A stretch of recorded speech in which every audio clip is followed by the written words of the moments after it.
Olá pessoal, professor Rafael aqui. Hoje vamos falar um pouquinho sobre controle digital, certo? A gente vai estar falando dentro da área de controle digital, a gente está falando especificamente sobre a implementação, certo? Bom, vamos relembrar algumas coisinhas sobre as etapas de projeto do sistema de controle, certo? Bom, a gente tem sempre, somente um sistema real que a gente deseja controlar, certo? Por uma questão de garantir segurança ou precificação de produtos, a gente vai querer estar realizando o controle sobre esse sistema, ok? Bom, a partir desse sistema real, da descrição do que a gente deseja, das especificações, a gente tem a modelagem desse sistema, ok? Então, a gente faz a modelagem disso utilizando tanto equações diferenciais, para a gente estar produzindo um modelo contínuo, ou através de equações de diferenças que a gente vai estar produzindo um sistema discreto. Mas essa é aquela área de modelagem de sistemas que a gente vai estar produzindo, ok? Bom, uma vez modelado o sistema e a gente validado esse modelo, a gente vai ter definindo como as especificações de controle, que isso vão vir lá também de uma questão de garantia de segurança ou da especificação dos produtos ou qual for a especificação que a gente tiver de controle, certo? Baseado nisso, a gente vai produzir quais são as especificações que a gente vai estar projetando o nosso controlador, certo? Bom, uma vez que você tem as especificações de controle, o modelo, a gente vai conseguir estar definindo qual a estrutura que a gente vai estar utilizando, ok? Então, a gente vai utilizar um controle em cascata, um controlador feed-forward, ou qual vai ser a estrutura de controle que a gente vai estar utilizando. Uma vez com a estrutura, então, a gente projeta os controladores, certo? Depois do projeto dos controladores, a gente vai fazer a simulação para verificar a aplicabilidade do sistema. Então, projetou, vamos fazer as simulações e vamos testar, ver se a gente está atendendo as especificações do projeto, o que a gente fez está tudo correto, certo? Caso necessário, se por acaso nessa parte de simulação a gente não tenha conseguido atingir alguma das especificações, ou a gente percebe que nosso modelo tem alguma coisa que não está se comportando como a realidade, esse é o momento onde a gente tem o refinamento do nosso projeto, certo? Então, vamos lá. Se a gente, por acaso, alguma coisa aconteceu isso, vai se refinar, vai se rever alguma especificação de controle, ou vai se rever alguma estrutura como foi utilizada, ou alguma parte de projeto. Tá? Bom, uma vez com tudo isso, a gente está finalizado toda a parte do nosso projeto, em termos de projeto ainda. Agora a gente passa para uma etapa que seria a parte da implementação dessa estrutura proposta, certo? Então eu tenho o sistema real, agora eu preciso estar colocando esse meu controlador, ligando esse meu sistema de controle no processo real, para que isso funcione, certo? Então, para a parte da implementação prática dessa estrutura proposta que a gente tem, ele vai depender um pouco do que a gente tem disponível, certo? Se vai ser o quê? A gente vai estar implementando isso dentro de um computador, ou dentro de um microcontrolador, ou com controladores industriais como um CLP, certo? Então isso aqui vai depender um pouco de qual é o sistema e qual é a estrutura física que a gente tem disponível, certo? Então isso aqui vai depender como que a gente vai estar implementando. Uma vez definido isso, a gente passa para os testes práticos, certo? Então vai ser a primeira etapa onde a gente vai estar colocando o nosso controlador, comunicando e funcionando com o sistema real, certo? E a gente vai estar fazendo alguns testes para verificar se o nosso sistema está funcionando, está rejeitando as perturbações, está se comportando como a gente obteve os resultados da parte da simulação. Né? Bom, com isso a gente vai analisar esses resultados, vai verificar se eles estão atendendo as especificações que foram dadas, se eles se comportaram exatamente igual. Se por acaso algo não estiver certo, a gente faz e refaz alguma etapa do projeto, uma parte de refinamento. Por exemplo, o meu projeto ele ficou muito lento, a rejeição de alguma perturbação está muito lenta. O que eu posso fazer? Certo? Então vai se rever algumas partes do projeto ou da estrutura de controle por algum motivo que não funcionou da forma como era esperada e é feito esses ajustes de refinamento para verificar. Certo? Uma vez depois feito algum refinamento que pode ser retornado numa das etapas do projeto, existem outros refinamentos mais finos que seriam diretamente no sistema real. Então, meu sistema está lá funcionando e eu preciso ajustar alguma coisa, algum parâmetro, alguma leitura, alguma coisa. Isso pode ser feito diretamente no sistema real, ok? E assim a gente teria o nosso sistema de controle funcionar. Tá? A gente vai considerar aqui, no caso de uma implementação, onde a gente vai estar utilizando um computador ou um microcontrolador que a gente estaria utilizando para fazer o controle. Então, a gente teria lá, no computador, a gente teria nosso controlador discreto, um sistema discreto aqui, que vai estar funcionando, e esse estaria se comunicando com o sistema real, que é um sistema contínuo, certo? Então, estaria comunicando onde? Aqui a gente tem as leituras de variáveis, e aqui a gente tem o envio das nossas ações de controle. Tá? Bom, essa interface, como a gente tinha tanto uma interface aqui de mundo real, aqui do computador, todo discreto, a gente precisa ter uma interface que vai fazer a transformação desses dados, a conversão desses dados, tanto do discreto para transformar em dados contínuos, quanto dos contínuos para transformar em dados discretos. Então aqui a gente vai ter as duas estruturas, certo? Para estar fazendo essa comunicação entre o computador no mundo discreto e o sistema real, que é no mundo contínuo. Um deles elementos eu chamo de ZOH, que é chamado de sustentador de ordem zero, certo? E do outro lado a gente também tem os amostradores, tá? Que eles vão servir para transformar o nosso sinal contínuo em um sinal discreto. Ou seja, eles a cada período de amostragem, é como se fosse que essa chave fecha, e a gente tem uma amostra do valor do sinal, e nisso a gente está construindo o nosso sinal discreto para ser processado pelo computador, pelo nosso controlador, e gerar nossa ação de controle. Tá? Então, para cá, o sistema é todo contínuo, nesse ambiente aqui o sistema é todo discreto. Ok? Bom, sobre a implementação, então, se a gente olhar o diagrama de blocos, no sistema a gente ficaria com desse jeito aqui. Esse é o que a gente estava vendo até agora, tá? Todo ele completamente contínuo, então nosso processo, perturbação, nosso controlador, referência e saída. Quando a gente está falando do mundo discreto, o que a gente vai ter nas nossas malhas de controle?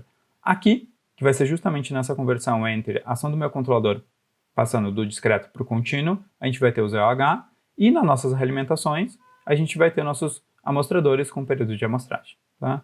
Aqui eu circulei na parte onde seria que a gente estaria dentro do computador, tá? Aqui o R de Z, que a gente estaria falando da referência discreta já. Isso pode ter tanto dentro do controlador, onde a gente está setando a informação já dentro do nosso computador, do nosso controlador, ou isso pode estar vindo de uma referência externa, onde daí a gente também teria um amostrador, como desse daqui, para estar convertendo esse sinal contínuo da referência em um sinal discreto para ser trabalhado dentro do computador, tá? Então poderia ter essas duas alternativas, tá? Esse sinal poderia ser tanto contínuo quanto discreto. Depende do caso da implementação e como é feito no sistema. Bom, agora aqui a gente vai ver como que a gente vai estar construindo um código para a gente estar colocando dentro do nosso computador para que execute essas ações aqui e gere as ações de controle. Então a gente vai ver como que a gente faz para construir a parte da implementação para esse controlador aqui. Tá? Vamos lá. O controlador, a gente pode estar obtendo ele diretamente no discreto, nosso C de Z, certo? Como a gente não viu essas etapas de projeto, mas existe a possibilidade. Ou a gente vai estar obtendo o controlador C de Z a partir da discretização, certo? Então a gente tem um controlador no contínuo, um C de S, a gente discretiza utilizando o Tushin e a gente obtém nosso controlador no discreto. Tá? Bom, outra coisa que a gente precisa definir para fazer essa parte de implementação e gerar nosso código vai ser o quê? O período de amostragem que a gente vai ser utilizado. Isso vai estar relacionado com o quê? O tempo que o controlador foi projetado de malha fechada, nosso tempo de acomodação, dividido por 20, vai ser o nosso TS que a gente vai estar utilizando. Tá? Bom, outra coisa que a gente deveria estar analisando e verificando também para construir nosso código é outros elementos, tá, que a gente vai ter mais complexos, seriam, por exemplo, controlador em cascata, os controladores feed-forward, os filtros de referência, analisar cada período de amostragem correto para cada um dos controladores numa estrutura em cascata, tudo mais. Tá? Mas primeiro, para a gente poder entender como que a gente constrói os códigos de controle, a gente vai ver primeiro um caso mais simples. Tá? Então, esse caso vai ser exatamente esse daqui, tá? Que esse caso vai ser como? É nosso controlador C de Z, que a gente tem uma referência, uma perturbação e isso, tá? Qual que é a nossa lei de controle desse controlador C de Z? Ela é U de K igual a 0,23 E de K menos 0,21 E de K na menos 1 mais U de K na menos 1. Ok? Bom, para a gente entender um pouquinho, só para ficar mais fácil de a gente compreender no código, considerem, por exemplo, que K for igual a 10, certo? Então eu vou calcular o meu U de 10, ok? Como que vai ser o cálculo do U de 10? Vai ser 0,23 vezes o erro de 10, que K foi igual a 10, menos 0,21 vezes o erro de K na menos 1, então vai ser o erro de 9, mais o U de 10 menos 1, o U de 9, certo? Se a gente pensar nisso no instante de tempo, a partir do instante de K, significa que esse daqui vai ser, por exemplo, o nosso U atual, esse é o nosso erro atual. Se a gente está no instante de K e a gente precisa do erro de 9, significa que a gente precisa do erro passado, ou do erro anterior, ok? E para a ação de controle vai ser a mesma coisa. Então a gente precisa do U de 9, que foi o U que foi calculado no instante anterior, quando K era igual a 9.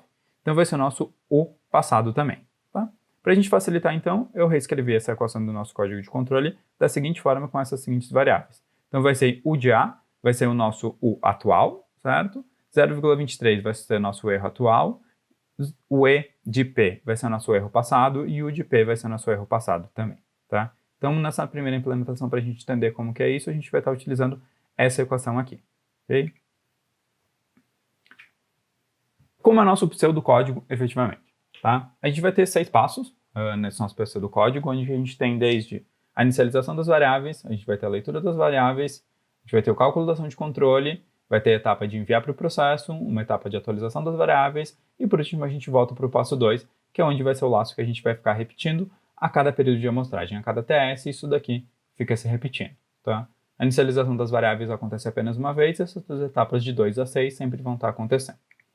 Como que a gente vai começar construindo nosso código? A gente vai começar a partir da nossa lei de controle, tá? Então a gente vai começar a partir da nossa equação que a gente acabou de definir, tá? Para a gente poder estar calculando a nossa ação de controle. Tá? Bom, para a gente calcular essa ação de controle, o que a gente precisa, tá? Para calcular o atual? A gente precisa do erro atual, do erro passado e do passado. Tá? Então, por onde a gente vai começar? Para a gente poder calcular, a gente precisa calcular o erro atual. Como que eu calculo o erro atual? O erro atual é igual a referência atual menos o y atual. Ok? Esses são os dois valores que eu preciso para poder estar calculando essas duas variáveis. Da onde que vem isso? Eu preciso fazer a leitura dessas variáveis. Porque o y eu estou medindo e o r eu também vou estar medindo da referência. Tá? Então eu preciso estar lendo y e r para poder estar calculando o erro. Certo? Então dessa forma aqui eu consigo calcular o erro atual. Então eu leio y, eu leio r, eu consigo calcular o r menos y, eu tenho o erro atual, então essa parcela aqui eu já consegui. Certo? Bom, agora eu preciso ainda saber qual que é o erro passado e qual que é o u passado. Como que eu vou definir quais são essas variáveis aqui? Tá? Se o meu sistema de controle está funcionando, meu algoritmo está começando a funcionar agora, eu vou estar precisando inicializar esses valores. Tá? Eu vou estar precisando inicializar qual que é o valor passado e qual que é o u passado. Tá? Então eu preciso inicializar esses dois valores aqui. Agora, entre parênteses, como que a gente deve inicializar? Com que valores devem aparecer o erro passado e o passado? Tá? Nosso objetivo é que, quando a gente ligar o nosso sistema de controle no nosso código, é que o nosso sistema fique parado, certo? Digamos que a gente está na referência e não tem mudança de referência, então a gente deseja que o nosso sistema não se modifique quando a gente ligar o nosso sistema de controle, tá? Então o que a gente precisa fazer? A gente precisa pensar nessa equação da lei de controle aqui, porque eu quero o quê? Que eu vou precisar inicializar o erro passado e o passado, considerando que eu quero que o próximo cálculo do atual continue sempre calculando exatamente igual o passado. Por que isso? Porque se eu desejar que ele sempre esteja calculando o mesmo valor, significa que o meu sistema não está se mexendo. Então, minha variável, minha ação de controle não está modificando. Se minha ação de controle não está modificando, significa que o erro, a referência e a saída estão exatamente no mesmo valor, então significa que o erro está igual a zero e meu sistema não se mexe. Se por acaso mudar a referência em uma das leituras, sim, vai gerar um erro, o meu controlador vai calcular uma nova ação de controle e o controlador vai reagir a isso até levar o erro igual a zero novamente. Ou se uma perturbação entrar, quando for feita uma leitura de y, essa leitura vai estar diferente da referência, vai gerar um erro e ele vai calcular uma ação de controle. Mas bom, voltando, com que valores eu preciso inicializar o erro passado e o passado para que essa equação continue sempre calculando que o atual seja igual ao passado? Tá? Eu vou precisar fazer o quê? Vou precisar inicializar o erro passado igual a zero. Por que eu quero o erro passado igual a zero? Porque se o erro passado for igual a zero, essa parcela aqui fica igual a zero. Tá? E eu vou considerar inicialmente que a minha valor de referência e meu valor medido de y atual sejam igual a zero também. Tá? Se ele for igual a zero, então o erro atual vai ser igual a zero, o erro passado eu inicializei igual a zero, significa que só vai faltar o u de p. Isso significa que o u de p vai ser o quê? O atual vai ser exatamente igual a sempre ao u passado, tá? Até que um erro aconteça. Ok? Então, mas qual que é o valor de u de p que eu vou estar utilizando? Tá? Bom, meu sistema já vai estar funcionando. Tá? Então, meu sistema está lá operando e eu vou ligar meu sistema de controle. Então, significa que o passado, eu vou ter que ler qual que é a ação de controle que o meu sistema está tendo no instante atual. E eu vou colocar esse daqui como sendo o passado. Tá? O que é isso? Meu sistema está lá operando e eu tenho uma abertura de válvula. A válvula está em 30%. Tá? E não está tendo mudança de referência, não tem perturbação, tá? O meu sistema está funcionando exatamente no ponto que eu quero. Tá? Então o que eu vou fazer? Eu vou ler esse valor de U, que está lá, a minha abertura da válvula, e vou colocar esse como sendo uma ação de controle passada. O que vai acontecer se eu não tiver erro, se eu não tiver perturbação? O que vai acontecer então é que vou continuar calculando o erro atual, minha resposta e minha saída estão exatamente iguais, então estou na referência, então o meu erro é igual a zero, então o erro atual é igual a zero, o erro passado eu inicializei é igual a zero, e o passado é igual ao que eu li manual. Então significa que o meu controlador não vai estar mudando essa ação de controle, exceto quando tiver uma diferença entre y e r. Bom, mas além disso, percebam que existe mais uma etapa ainda, que vai ser onde a gente vai enviar para o processo. Então, uma vez calculado o atual, a gente vai estar enviando para o processo. Tá? Essa parte tanto de leitura quanto do enviar, isso vai depender exatamente do qual tipo e qual estrutura de controle que a gente vai estar utilizando. Lembra naquela etapa que a gente tinha definindo qual que é fisicamente que a gente vai estar implementando? Então, essas duas etapas são etapas genéricas, que a gente vai estar escrevendo aqui no nosso código, que vai depender de qual que é o sistema real que a gente está utilizando. Tá? Se for no CLP, se for no computador e tudo mais, vai depender de qual que é que a gente vai estar utilizando para estar lendo as variáveis e escrevendo as variáveis, tá? Enviando para o nosso processo. Mas, bom, além disso, o que a gente precisa? Lembra que nosso passo ele vai ir de 2 até 6 e vai voltar. Tá? Bom, uma vez que calculei, enviei para o processo. Se eu voltasse diretamente para o passo 2, o que ia acontecer? Eu ia ler novamente o y atual e o r atual, certo? Calcular o erro de agora e ia calcular o u atual. Como que eu ia calcular o atual? Eu ia estar utilizando o mesmo erro passado que eu inicializei lá no começo, e mesmo o passado que eu inicializei lá no começo. Isso vai estar errado? O que eu preciso fazer é, eu preciso transformar aqui, para o próximo instante de tempo, o erro de agora e a ação de controle de agora, no próximo instante, serão o do passado. Então eu preciso fazer a atualização dessas duas variáveis, que vai ser o passado e o erro passado. Tá? Então a gente vai dizer que o erro passado é igual ao erro atual e o passado é igual ao u atual. Por que isso? No próximo instante de tempo, quando a gente der o tempo de amostragem, for rodar isso daqui de novo, fazer esses cálculos de novo, quando a gente chegar aqui, novamente, quando a gente estiver calculando o atual de agora, qual que é o erro passado? É o que eu cometi no instante anterior, que foi atualizado de forma correta. Tá? Daí ele volta para o passo 2, isso daqui se repete durante o tempo que for especificado para esse código estar funcionando. Tá? Existem processos reais que operam por dias, anos, que rodam sempre executando todo um algoritmo de controle dessa forma e estão calculando. Exceto quando precisam de manutenção no processo, eles param e depois inicializam isso de novo e deixam isso rodando por anos, rodando essas malhas de controle. Tá? Bom, só escrevendo de uma outra forma agora, sem essas etapas de código, assim seria a nossa implementação no código, um código um pouco mais real. Onde a gente teria que o erro passado a gente inicializa igual a 0, o passado a gente inicializa com esse valor de 1 manual, a gente vai ter um laço de repetição que aqui a gente está escrevendo como for, tá? Então o for vai começar com k igual a 1, ele vai de 1 em 1 até o tempo final, ok? Cada um desses k's representa um tempo no discreto, um instante de tempo no discreto, e ele está representando um período de amostragem, tá? Então vai estar representando, por exemplo, 0,5 segundo, tá? Cada um desses casos que isso vai estar acontecendo. Tá? Então a primeira etapa lá, lê y, a e r de a, calcula o erro atual, a referência atual menos y de a, calcula o atual, envia e atualiza as variáveis. Tá? Então dessa forma aqui que a gente vai conseguir estar calculando e seguindo em frente com o nosso código. E vai ficar se repetindo isso daqui, fazendo esse cálculo dessa forma aqui. Lê y, lê r, calcula o erro, calculação de controle, envia, atualiza as variáveis. Espera dar o tempo de amostragem, executa de novo e fica nessa execução assim para sempre. Tá? Bom, percebam que aqui a gente sempre precisa estar atualizando essas variáveis, estar escrevendo dessa forma dessas variáveis. Isso não é o jeito mais conveniente da gente estar utilizando. Estou utilizando uma variável para cada uma dessas coisas aqui. Imagina que a gente tivesse dependências do erro passado, do passado, do passado, do passado. Tá? Então não é muito conveniente a gente estar escrevendo com essas variáveis aqui dessa forma aqui, como o passado e o erro passado, o atual. Mais conveniente a gente está fazendo uma implementação utilizando vetores. Tá? Então, para a gente entender um pouquinho, vou explicar aqui para vocês como funcionam os vetores do MATLAB e como a gente vai estar reescrevendo aquele código para estar escrito ele como sendo de vetor. Tá? Isso daqui é como se fosse um vetor do MATLAB. Tá? Então a gente, vou chamar aqui o W, é o W de K, tá? Onde K é cada uma das posições, 1, 2, 3, 4, 5, 6, 7, 8, 9, 10. Da 8 a 9 a 10 a gente não tem nada ainda. Tá? E o que é? Lembrando que MATLAB, ele começa a partir de 1, então a gente não tem o elemento 0, então é a partir de 1, 2, 3, 4, 5. Tá? Então isso é super importante, sempre começa a partir de 1, os vetores do MATLAB. E por exemplo aqui, se a gente tivesse K igual a 4, qual que é o valor do W de K no instante 4? Tá? O W de K no instante 4 é igual a 0,49. Mas aqui eu considerei o seguinte, a partir do instante 8, esses aqui foram outros valores que o meu vetor tinha, a partir do instante 8, eu tenho essa equação aqui, que é como se fosse uma lei de controle, tá? Para calcular os valores a partir de K igual a 8. Tá? Então vamos lá. Quando k for igual a 8, como que eu vou calcular esse elemento aqui?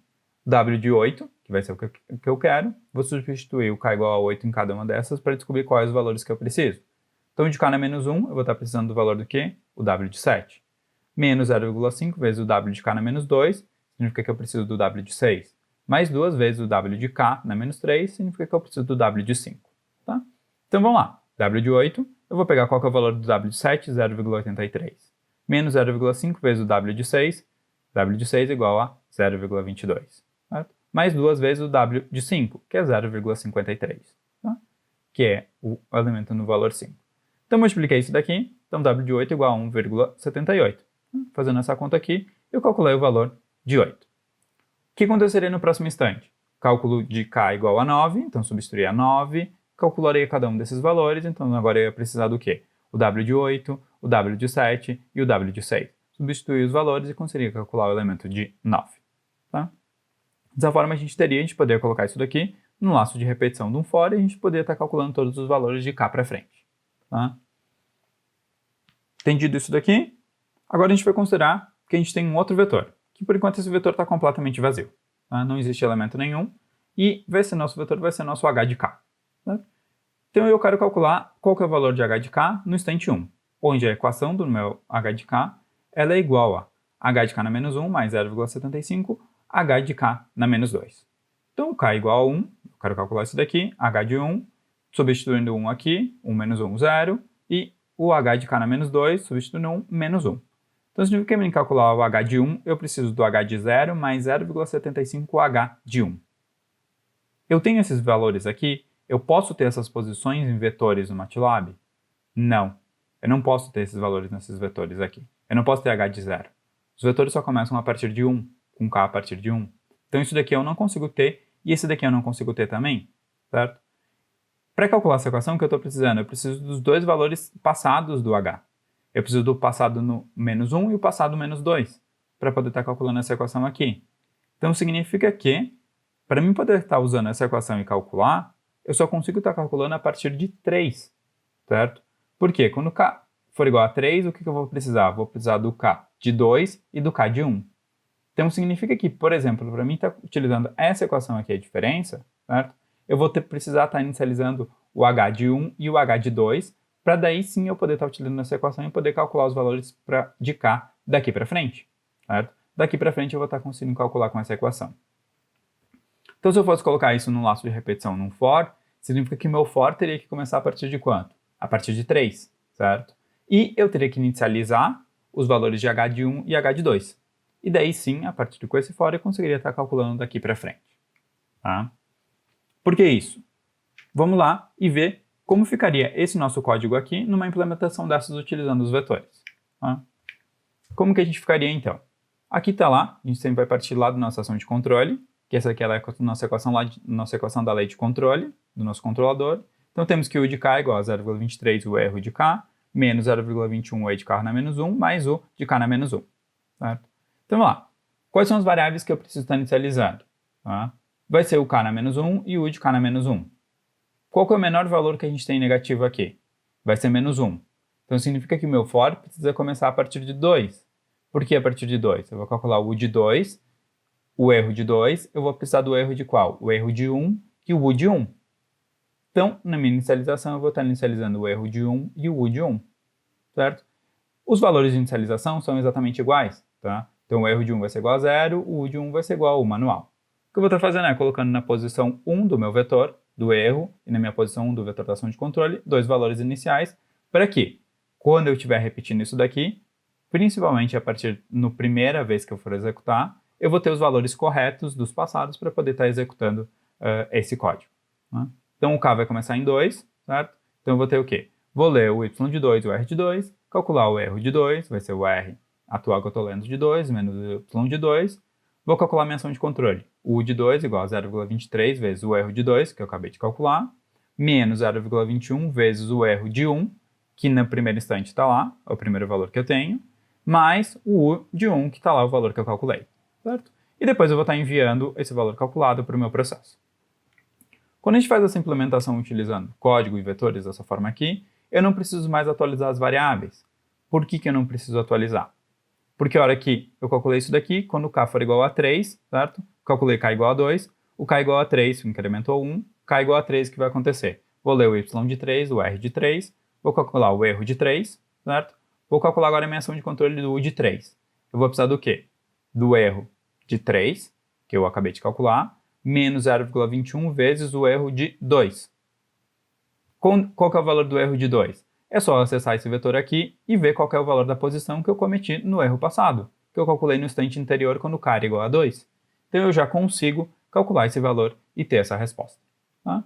E bom, a mesma coisa vai acontecer para o u de 2. Então quando k é igual a 3, eu preciso do u de 2, o meu vetor u está aqui, tem a posição, é só acessar essa posição. Dessa forma eu não preciso estar fazendo a parte da atualização das variáveis. Tá ok? Bom, agora o que a gente vai ver? Na sequência a gente vai continuar e vai ver outros casos que a gente vai estar vendo, o que acontece quando eu adicionar um filtro de referência, o que acontece quando eu adicionar um controlador em cascata, um controlador feed-forward, e eu vou mostrar para vocês como a gente vai estar construindo esses códigos daqui para frente.